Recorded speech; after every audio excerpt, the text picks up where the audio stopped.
but most importantly, I am the loudest and proudest member of the Fightin' Texas Aggie class of 2014.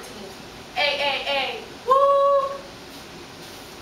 This greeting is one of the many traditions practiced at Texas A&M.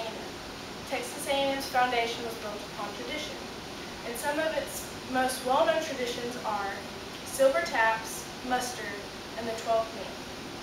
For the past 2 years, I have experienced these traditions firsthand, and I would like to share with you these traditions so you can better understand why I like Texas A&M so much and why it's so important. First, I would like to explain silver taps. Silver taps is a tradition that celebrates and remembers the lives of Aggies, graduates, or undergraduates which have passed away while enrolled at Texas A&M. According to the Texas A&M Silver Taps website, the first Silver Taps was held in 1898 to honor the former governor and president of the Texas A&M College, Lawrence Sullivan Ross. Silver Taps is held in the Academic Plaza every Tuesday, the first Tuesday of every month. And the way it works is if someone passes away the previous month, that next month they hold it to honor the students that have passed away the previous month. So if no one passes away the previous month, then there's no Silver Taps that month.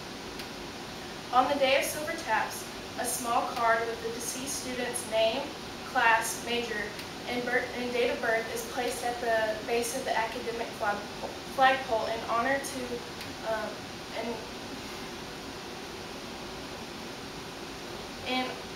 to honor the student that has passed away.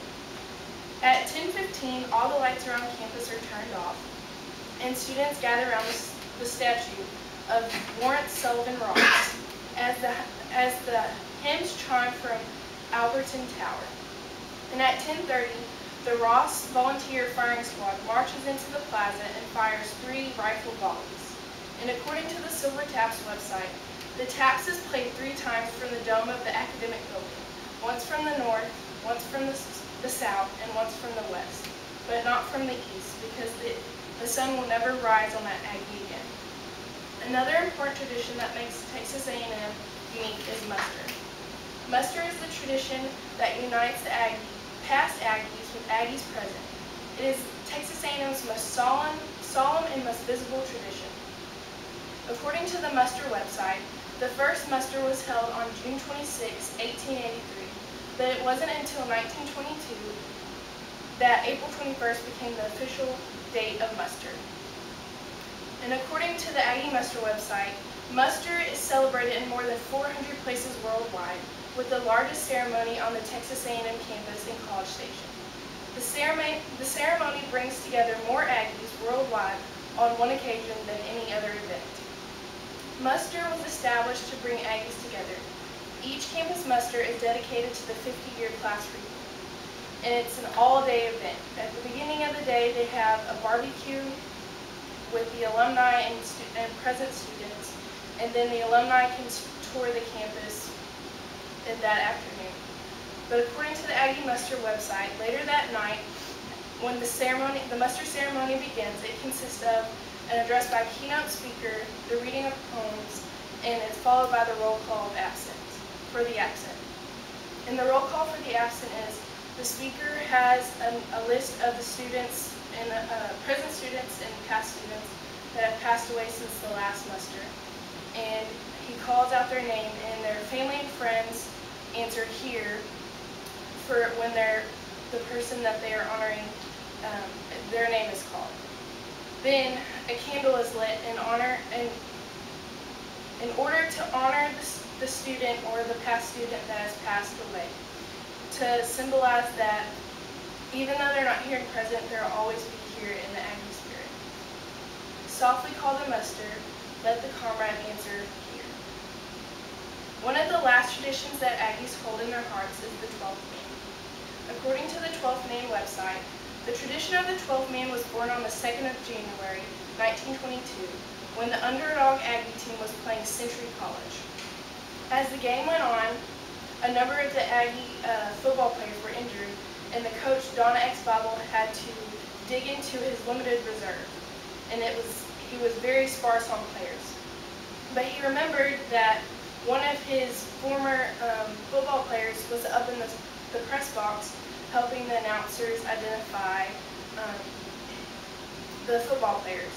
And so he called up to Gil and asked him to come down and suit up and stand on the sidelines just in case he was needed. The Aggies ended up winning 22-14, and Gil was the last man standing on the sideline. Gil became known as the 12th man because he suited up and stood on the sidelines in case one of the 11 men on the field were needed.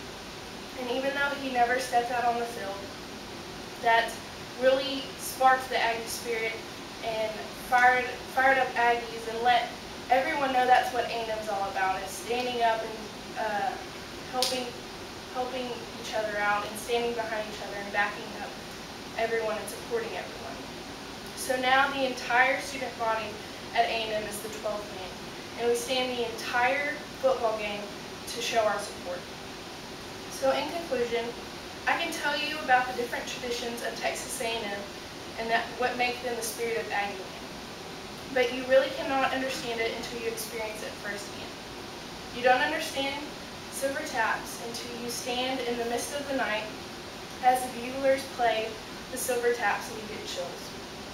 You don't understand mustard until you stand among thousands of Aggies in the candlelit service as people